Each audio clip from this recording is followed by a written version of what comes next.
Le 27 mai 1938 paraissait dans le toujours excellent Je suis partout une critique de François Vineuil consacrée tout à la fois au film L'étrange Monsieur Victor et Le Quai des Brumes. Donc nous allons nous intéresser qu'au passage concernant Le Quai des Brumes, texte intégral. Deux des nouveaux films de cette quinzaine, Le Quai des Brumes et L'étrange Monsieur Victor, ont été composés sur des scénarios d'anciens surréalistes, M. Jacques Prévert et M. Valentin, qui appartint même au groupe le plus naïf et le plus niais de cette école, le groupe belge. Les surréalistes, quand ils ne se sont pas précipités comme M. Aragon dans la presse la plus bassement alimentaire, ont penché vers un naturalisme assez épais, qui semblait justement aux antipodes des curieuses et même parfois séduisantes théories de M. André Breton. Leurs deux derniers films sont donc des faits divers, avec beaucoup de sang, des traits qui rappellent la tranche de vie du théâtre Antoine et d'autres qui se souviennent du cinéma judéo-allemand de 1925. S'agissant de Jacques Prévert, ces dialogues, en particulier pour Le crime de M. Lange, de M. Jean Renoir, lui ont valu une sorte de célébrité. Ces succès ont très vite rendu M. Prévert assez suffisant. Il tend à devenir le Sacha Guitry de l'anarchie, puisqu'anarchie il y a, paraît-il. Il tient à ses effets de verbe, il fignole ses tirades. Bref, il évolue très rapidement vers la littérature.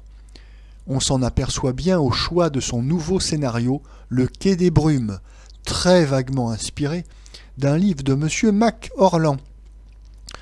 Cette aventure d'un soldat de la coloniale désertant après un mauvais coup, cherchant à s'embarquer dans un bateau au Havre et retenu par une idylle, ne valait guère que par des développements psychologiques ou poétiques. M. Prévert essaye de les amorcer, mais il doit s'arrêter bientôt, faute de compromettre définitivement son film.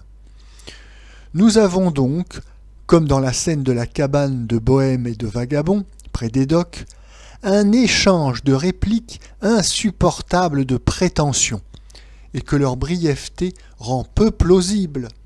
Ces métaphores n'ont pas cours dans la vie. Si encore il s'agissait d'une littérature honnête, mais celle de M. Prévert est maintenant du dernier acabit. Ce sont des procédés de feuilleton, de reportages pour détectives ou Paris Soir, destinés à dissimuler la pauvreté insigne du récit. Le Quai des Brumes, c'est le crime dans sa plus sordide banalité.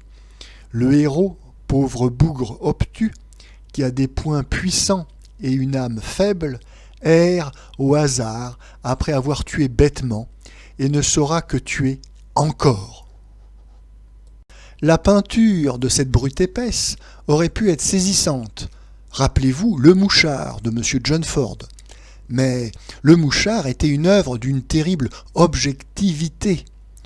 M. Prévert, lui, avec tous ses grands airs révolutionnaires, travaille pour les midinettes. Il fait de son misérable soldat une espèce de héros, le noble amoureux et le sublime redresseur de tort. C'est un chapelet des poncifs les plus écœurants de l'écran.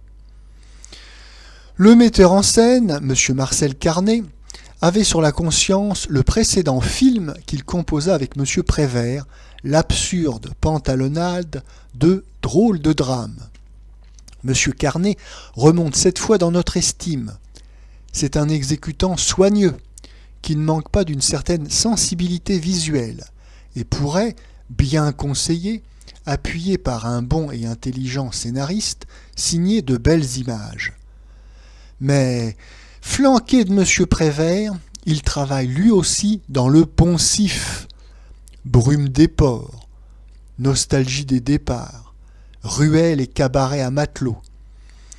M. Carnet nous a décrit tout cela avec beaucoup de probité et, parfois, quelques heureuses recherches d'éclairage.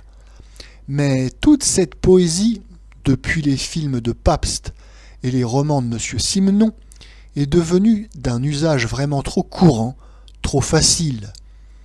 Pour en renouveler les thèmes, il faudrait un tempérament autrement vigoureux que celui de M. Carnet.